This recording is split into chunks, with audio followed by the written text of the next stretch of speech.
રાજકોટ શહેરમાં કાયદો અને વ્યવસ્થાની કથળેલી સ્થિતિના વિરોધમાં રાજકોટ શહેર કોંગ્રેસ દ્વારા જિલ્લા પંચાયત ચોક ખાતે વિરોધ પ્રદર્શન કરવામાં આવ્યું હતું, જેમાં રાજકોટ શહેર કોંગ્રેસ પ્રમુખ અતુલ રાજાણી સહિત કોંગ્રેસના આગેવાનો જોડાયા હતા અને જણાવ્યું હતું કે રાજકોટમાં હાલ ગુંડારાજ થઈ ગયું છે, ત્યારે આવી કથળતી પરિસ્થિતિને કારણે મર્ડર, લૂંટ તેમજ ચોરીના બનાવો દિવસોને દિવસે વધી રહ્યા છે, ત્યારે કોંગ્રેસ દ્વારા ધરણાનો કાર્યક્રમ કરવામાં આવ્યો હતો। રાજકોટ શહેરની અંદર ગુંડાઓએ માજા મૂકી છે, ગુંડા રાજ થઈ ગયું છે।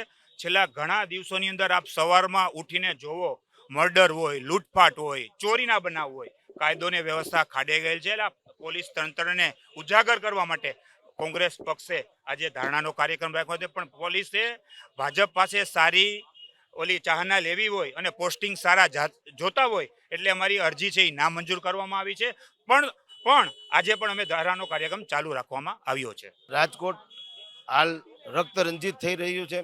રાજકોટની જનતા ભયથી થરથર જૂજે છે। ગુંડાઓનું શાસન આવી રહ્યું છે।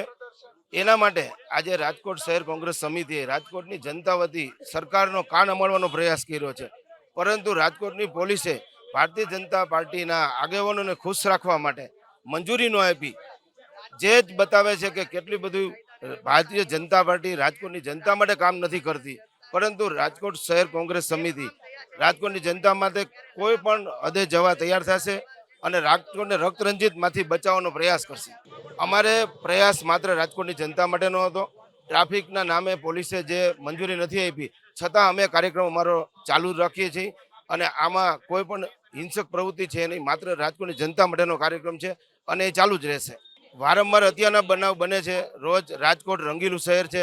રક્તરંજિત બચાવવા માટે રાજકોટ કોંગ્રેસ સમિતિનો રોજબરોજનો કાર્યક્રમ ચાલુ રહેશે।